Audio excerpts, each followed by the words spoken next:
5 अगस्त 2019 का दिन एक ऐसा दिन है जब देश दो हिस्सों में बट गया। वैसे तो हमारे देश में अलग अलग धर्म को फॉलो किया जाता है। यहाँ के हर राज्य में एक अलग कल्चर देखने को मिलता है। शायद इसीलिए हमारे देश को विभिन्नता में एकता वाला देश कहा जाता है। वैसे तो हम सब बचपन से कहते आ रहे हैं कि कश्मीर से कन्याकुमारी तक सब एक है और हम सबको जोड़ रखा है हमारे देश के संविधान ने। लेकिन भारत में एक ऐसा राज्य भी है जहां नागरिकों को कुछ स्पेशल अधिकार दिए गए थे। वहां के नियम कानून भी थोड़े अलग थे। वैसे तो तिरंगा हमारी शान है, लेकिन इस राज्य के पास तिरंगे के अलावा अपना एक अलग झंडा था। भारत का वो राज्य था जम्मू और कश्मीर। यहाँ के नागरिकों को आर्टिकल 370 की वजह से कई स्पेशल अधिकार मिले थे। आज के इस वीडियो में हम जानेंगे आर्टिकल 370 का असल सच क्या है, आखिर क्यों जोड़ा गया था ये आर्टिकल संविधान में, यानी कि आर्टिकल 370 के बारे में सब कुछ। तो आइए शुरू करते हैं। रोल ऑफ सरदार वल्लभ भाई पटेल। 15 अगस्त 1947 यानी कि आज़ादी के बाद सबसे ज़रूरी काम था प्रिंसली स्टेट यानी कि रियासतों को भारत में शामिल करने का। इंडियन इंडिपेंडेंस एक्ट 1947 ने रियासतों को 3 ऑप्शन दिए थे। पहला, वो स्वतंत्र रह सकते हैं। दूसरा, भारत में शामिल हो सकते हैं। तीसरा, वो पाकिस्तान में भी शामिल हो सकते हैं। प्रिंसली स्टेट को रियासत, रजवाड़े या देसी रियासत कहते थे। इन रियासतों पर भारतीय ही शासन करते थे, लेकिन इन रियासतों को इनडायरेक्ट रूप से अंग्रेज ही चलाते थे। आज हम जिस भारत में रहते हैं उसकी कल्पना भी बिना सरदार वल्लभ भाई पटेल के संभव नहीं थी। इनकी लीडरशिप और स्किल की वजह से ही 565 रियासतों को भारत में शामिल किया गया। भारत में उस समय 565 रियासतें थी।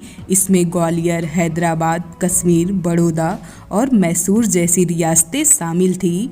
नवंबर 1947 तक जूनागढ़, हैदराबाद और कश्मीर को छोड़कर सभी रियासतें भारत में शामिल हो गई थी। Royal princely state Jammu Kashmir geography के अनुसार 5 भागों में बटी हुई थी उस समय। सेंट्रल में कश्मीर घाटी, साउथ में जम्मू, ईस्ट में अक्साई, चीन को शामिल करता लद्दाख और नॉर्थ में गिलगिट। जम्मू के डोगरा राजपूतों के एक वंश ने 19वीं शताब्दी में इन सभी क्षेत्रों को जोड़कर एक राज्य बनाया, जिसका फायदा महाराजा रणजीत सिंह की मौत के बाद मिला। ब्रिटिश ईस्ट इंडिया कंपनी और डोगरा के शासक गुलाब सिंह ने 1846 में अमृतसर एग्रीमेंट में जम्मू कश्मीर को रियासत बना दिया था। तब हैदराबाद के बाद जम्मू कश्मीर भारत की दूसरी सबसे बड़ी रियासत बन गई थी। आज़ादी के बाद कश्मीर के राजा स्वतंत्र रहने की इच्छा रखते थे। यहाँ की 3/4 जनसंख्या मुस्लिम थी, लेकिन महाराजा हिंदू थे।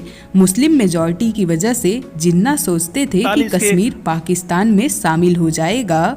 आज़ादी के बाद जब हरि सिंह ने भारत या पाकिस्तान किसी भी देश में शामिल होने की इच्छा नहीं जताई, तब पाकिस्तान ने महाराजा हरि सिंह से जम्मू कश्मीर छीनने के लिए काबिलियों की एक फौज भेजने का फैसला किया था। 24 अक्टूबर 1947 को हजारों पठानों ने जम्मू कश्मीर में घुसपैठ को अंजाम दिया था। पठानों ने श्रीनगर की ओर रुख किया, जहां हरि सिंह शासन करते थे। तब महाराजा हरि सिंह जी ने भारत से मदद मांगी। 25 अक्टूबर को बीपी मेनन को प्लान के अनुसार श्रीनगर भेजा गया। तब बीपी मेनन जम्मू कश्मीर को भारत में शामिल करने का अप्रूवल हरि सिंह जी से लेकर आते हैं। 26 अक्टूबर को हरि सिंह का दरबार जम्मू शिफ्ट हो जाता है ताकि पठानों से वो सुरक्षित रह सके। इस तरह से जम्मू कश्मीर भारत का हिस्सा बना था। कई बार ये कहा जाता है कि हरि सिंह ने अप्रूवल पर साइन नहीं किए थे, लेकिन ये सच नहीं है। ए मिशन इन कश्मीर बुक के लेखक एंड्रू व्हाइट हेड ने एक आर्टिकल में कहा था कि महाराजा का भारत में शामिल होना स्वीकार करते हुए लॉर्ड माउंट ब्रिटेन ने इस बात पर जोर दिया था कि कश्मीर में जैसे ही कानूनी व्यवस्था ठीक हो जाती है, उसके बाद कश्मीर को भारत में शामिल होने के इशू को वहाँ की जनता की सहमति से सॉल्व किया जाएगा। वैसे तो भारत और पाकिस्तान आज़ाद होने के कुछ महीनों बाद अंदर ही कश्मीर के लिए एक दूसरे से लड़ रहे थे, लेकिन राजा हरि सिंह के मर्जर लेटर पर साइन करने के बाद पूरा जम्मू कश्मीर भारत का हो गया था।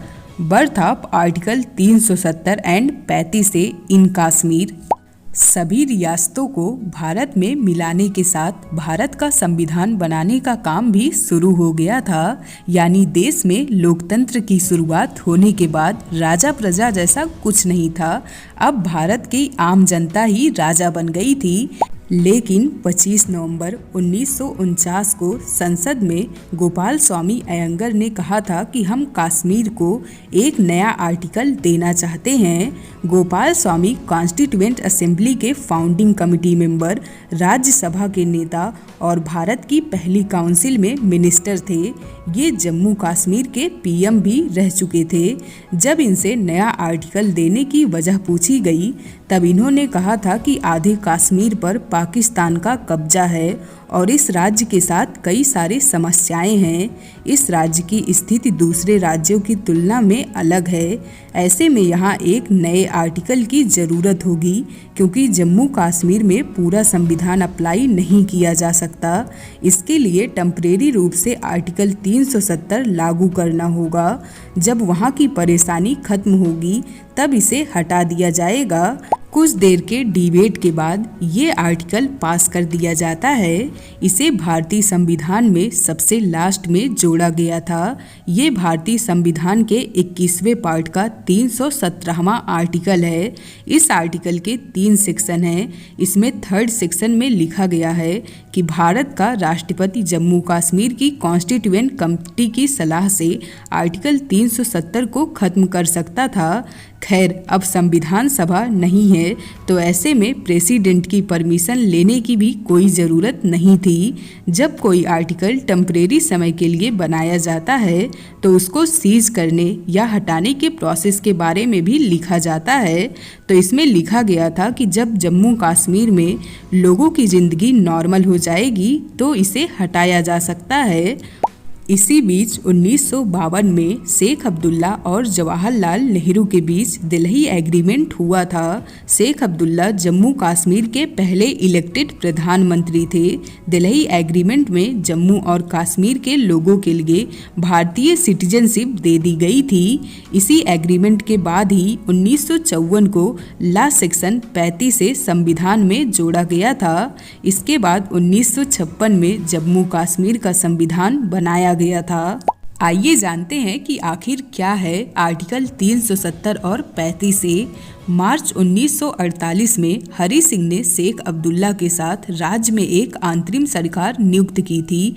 जुलाई 1949 में अब्दुल्ला और इनके 3 सहयोगी भारतीय कॉन्स्टिट्यूएंट कमेटी में शामिल हुए थे और जम्मू कश्मीर की स्पेशल कंडीशन पर लंबी डिबेट हुई थी।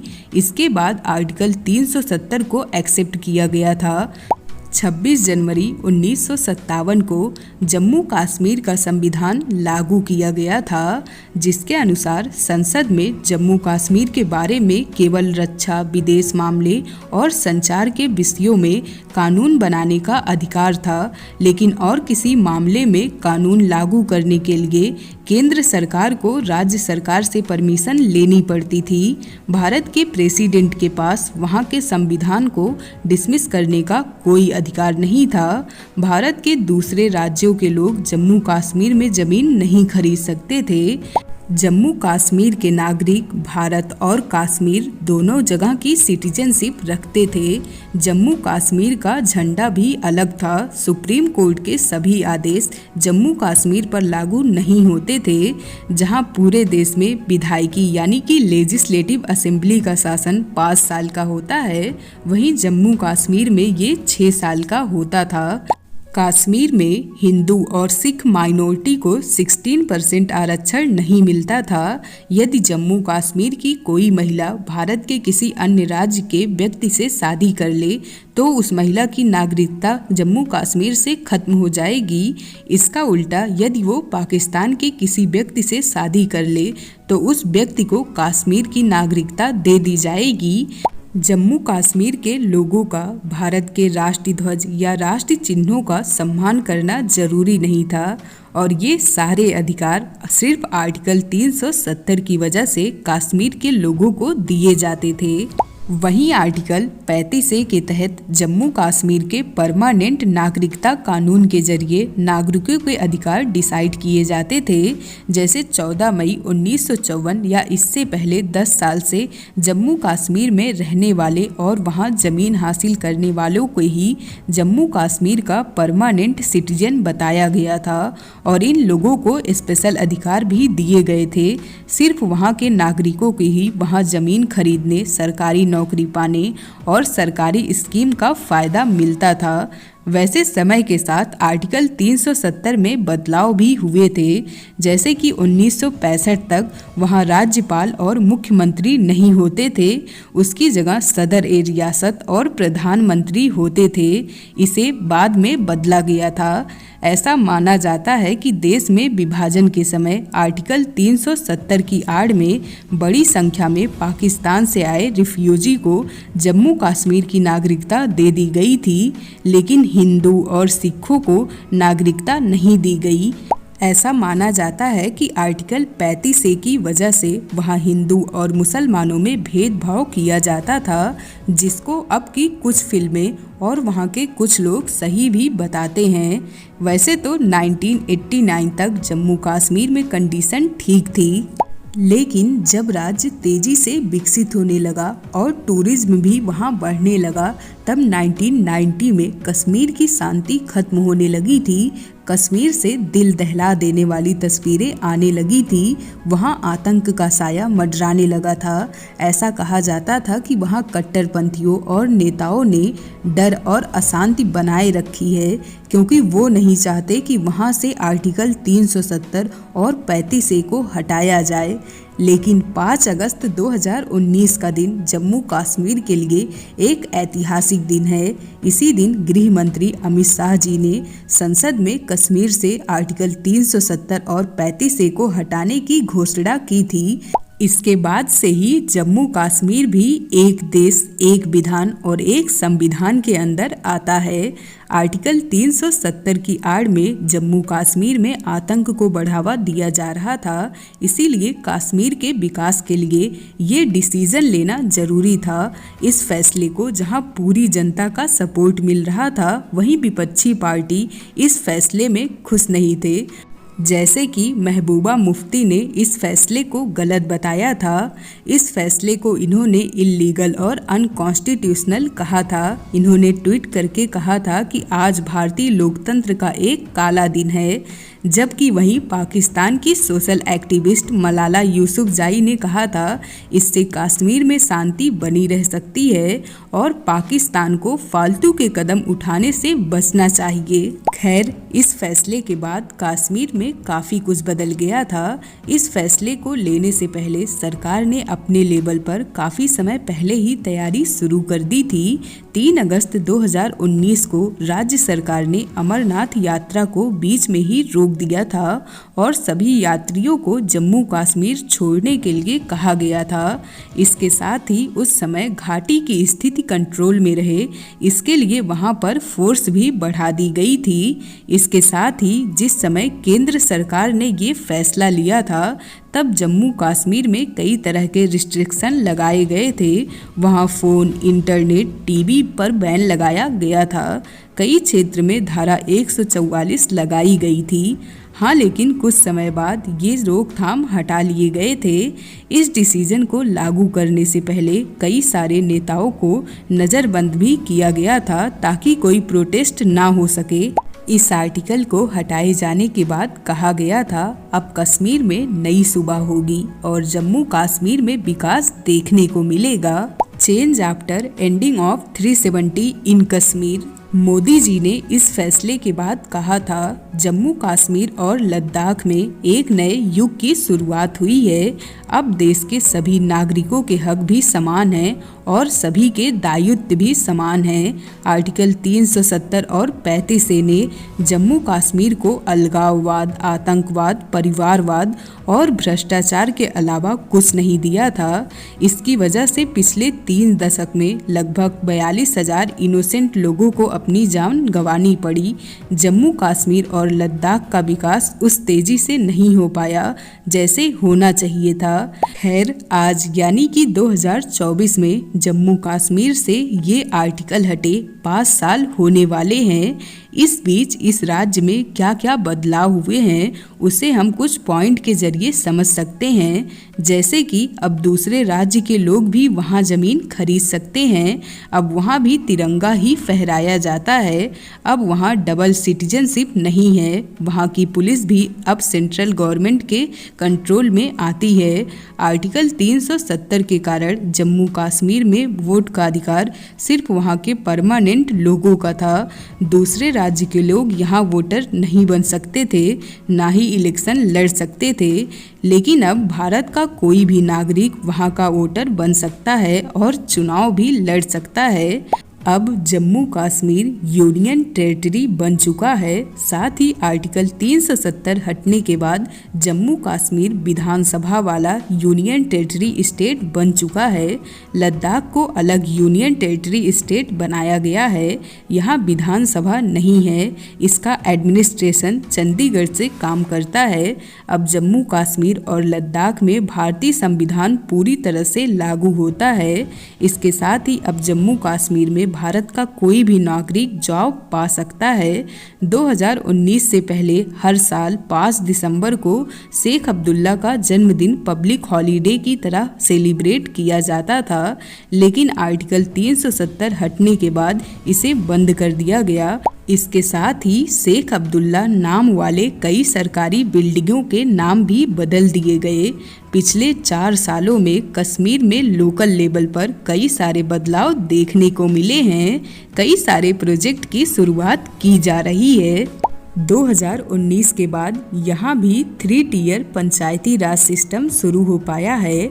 यहाँ के एसटी कैटेगरी को राजनीतिक रिजर्वेशन का फ़ायदा मिला है। अब यहाँ भी इन्वेस्टर समिट ऑर्गेनाइज किए जा रहे हैं। इससे लोकल लोगों को जॉब के अवसर मिल रहे हैं।